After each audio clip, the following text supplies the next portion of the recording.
Can NATO prevent Russia from invading Ukraine? Fine. Keep watching to find out.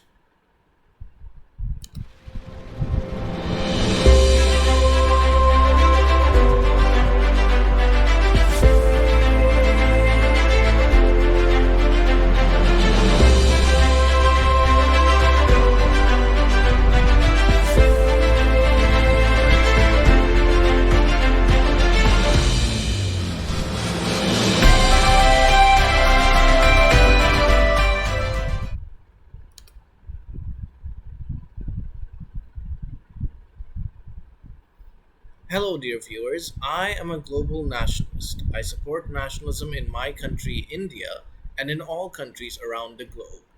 Today, I am going to be talking about NATO.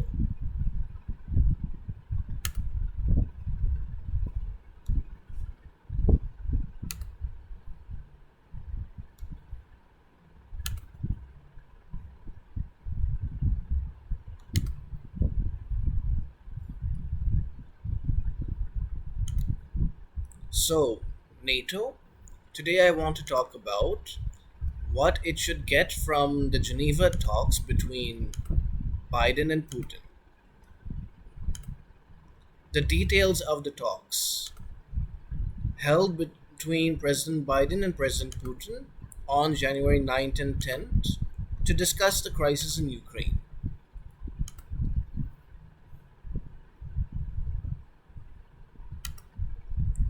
What the US wants from Russia is for Russia to decrease its military buildup on its border with Ukraine, to communicate to Russia that it will face economic sanctions if it invades Ukraine, to protect the territorial sovereignty of Ukraine. And the US still wants Russia to vacate Crimea and to stop supporting the Russian separatists in the Donbass. What Russia wants? Russia wants written security agreements with the US and NATO. It wants NATO to give up any military activity in Eastern Europe and Ukraine. NATO should formally scrap a 2008 declaration to grant membership to Georgia and Ukraine, two former Soviet republics. The military situation in Ukraine is thus. Here we can see that uh, this is a map of the region in Ukraine that is in conflict. Crimea is already taken by Russia, along with Sevastopol in 2014. And so here you can see that there are two regions, Luhansk and Donetsk. And of these areas, this is the area that is under the separatist control, and this is the area that is contested between Ukraine's forces and the separatists. And this is the rest of Ukraine, which is not under contestation between Ukraine and the Russian separatists.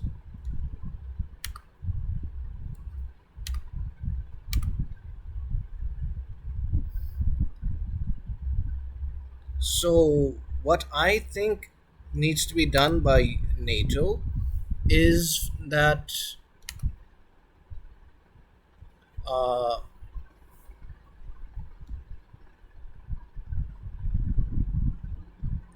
NATO should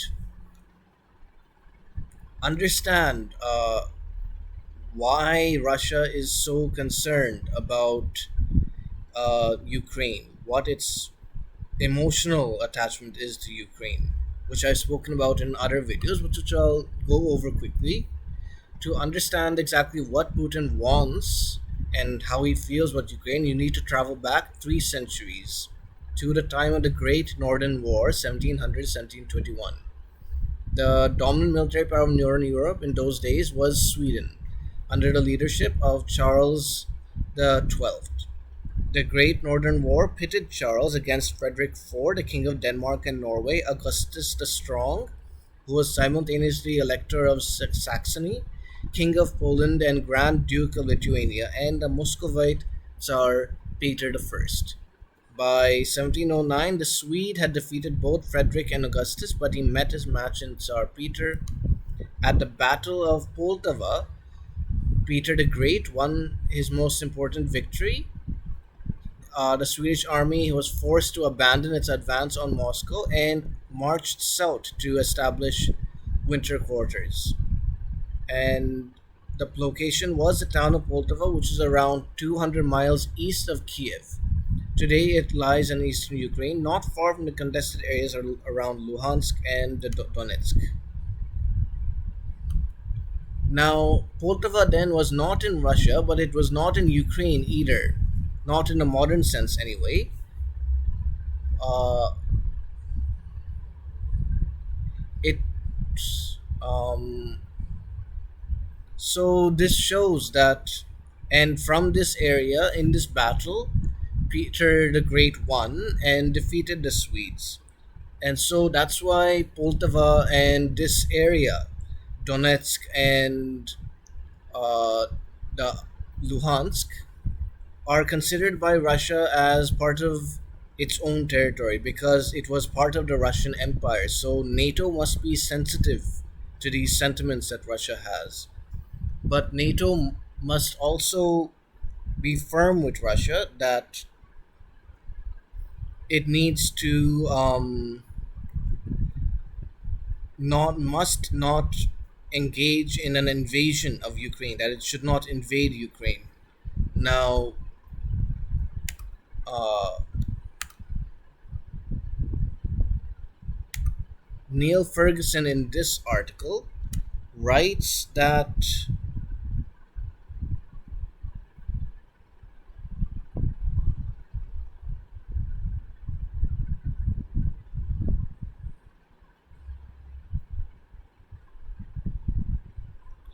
writes that the economic sanctions um,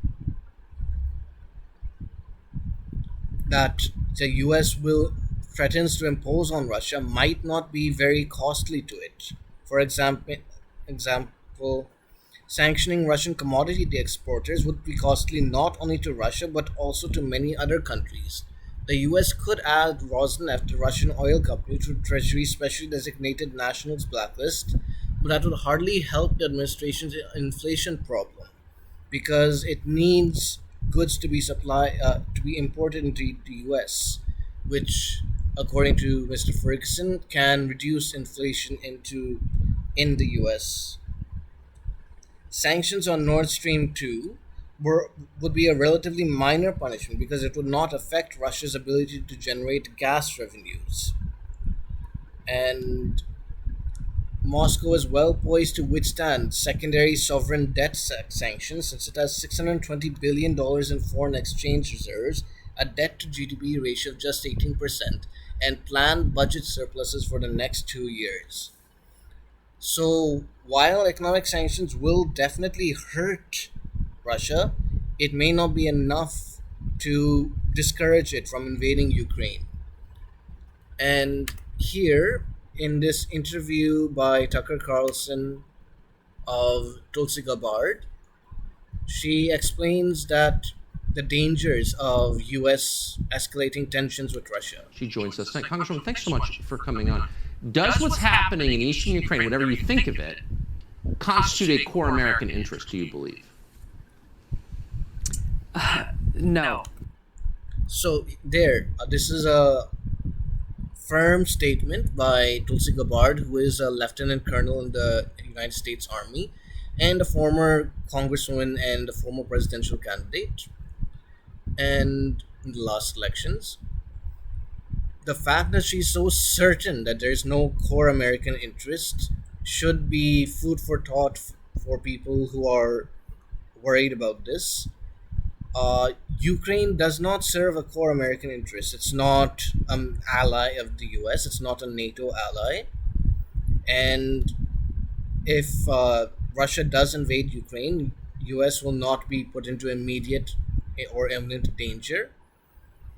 However, the danger that invasion of Ukraine by Russia poses to America is not core, but it is indirect. Because if the U.S. does the Ukraine cannot defend its borders, and if its borders are violated by Russia, then and the U.S. does not oppose it, then China might invade Taiwan or India, and it will encourage other countries to disrespect the borders. And eventually, one of these countries could come close to the US and invade it. So, therefore, there is a danger to the US. Let's see Look at what what she says Senator Wicker is further. saying. I want to go back to that for a second here, because anyone who would propose or even consider what he is saying as an option must be insane, a sociopath, or a sadist. Because let's just understand here. So he's saying, let's go and launch a nuclear attack that would start a war that would destroy the American people, our country, and the world, and also the Ukrainians, so that we can save Ukraine's democracy. Yes, this is a very good point raised by her, that a Republican senator has said that they should not rule out a military strike on Russia, including the use of nuclear weapons. This is a very dangerous statement to make, and very reckless by a serving politician in the government. Should not have made the statement. Even if Russia does invade Ukraine, uh, the war should be fought using conventional weapons, and nuclear weapons have to be ruled out. They just have to. It's not an option. So, finally, what is the solution here? The solution, in my view, is that this is ultimately an internal conflict in Ukraine, which must be decided by the people living in Ukraine right now. Now, what has to happen is that the Minsk agreement, which called for a ceasefire in between the Donetsk Republic, what is called there, that area controlled by the separatists called the Donetsk Republic, and the Ukrainian armed forces, must be respected. That ceasefire has to hold and has to be reestablished. I've read that there was a ceasefire held that was declared during the holidays, which I appreciate. I'm glad that people could celebrate their Christmas and New Year's peacefully. But this ceasefire has to hold further. And uh, the people living in East Ukraine, who are ethnic Russians, specifically the ones in Crimea, have already voted to join Russia. Now that I'm talking about the 2014 referendum, and granted, the UN has held that referendum to be void, but there were other opinion polls held earlier and before this referendum, which said that the people in Crimea, not just ethnic Russians, but even ethnic Ukrainians, wanted to join Russia. And in fact, Crimea had been an autonomous region and since the fall of the Soviet Union, and Ukraine itself was part of the Soviet Union. And Crimea has long been a part of Russia, which is seen from its, as I said, in the Battle of Polotva. Sorry if I mispronounced that. So this shows that it's ultimately an internal conflict, and that Russia is simply interfering in Ukraine's internal affairs. And so NATO should make up its mind either to accept Ukraine as part of it or not to. It has made a declaration that it would do so since 2008, but hasn't fulfilled that. If it's not going to, it should make a communication like that to Ukraine. If it will, then it should do it immediately. There should be no ambiguity. However, I prefer that they do not, because Russia has already stated that that is a red line. Therefore, they should not. However, they should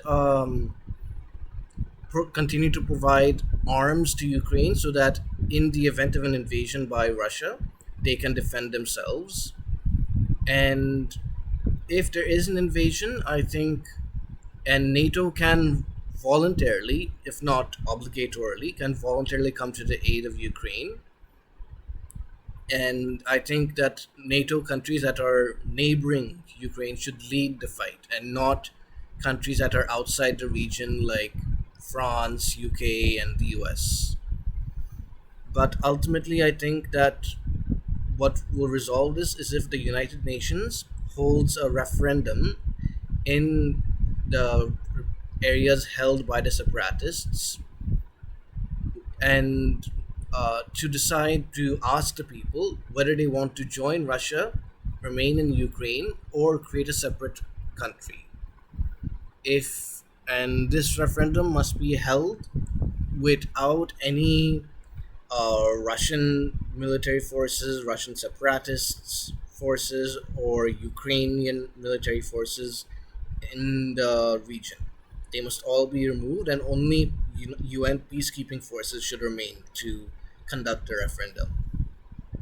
And whatever the referendum result is, all three parties, the Ukrainian government, the Donetsk Republic, and the Russian government, must abide by it. This is a diplomatic solution, and I believe it is still possible. But if the parties think be outside the box and are a little more creative, and I think NATO can push for this as a diplomatic solution, I think war can still be averted. I haven't given up on that, and I hope it is. So yeah, that's what I wanted to say. And if you like this video and want to watch more videos related to NATO, click here. If you want to see my previous video, click here. If you want to see the sources for this video, click in the description below. Thank you for watching. Vande Mataram.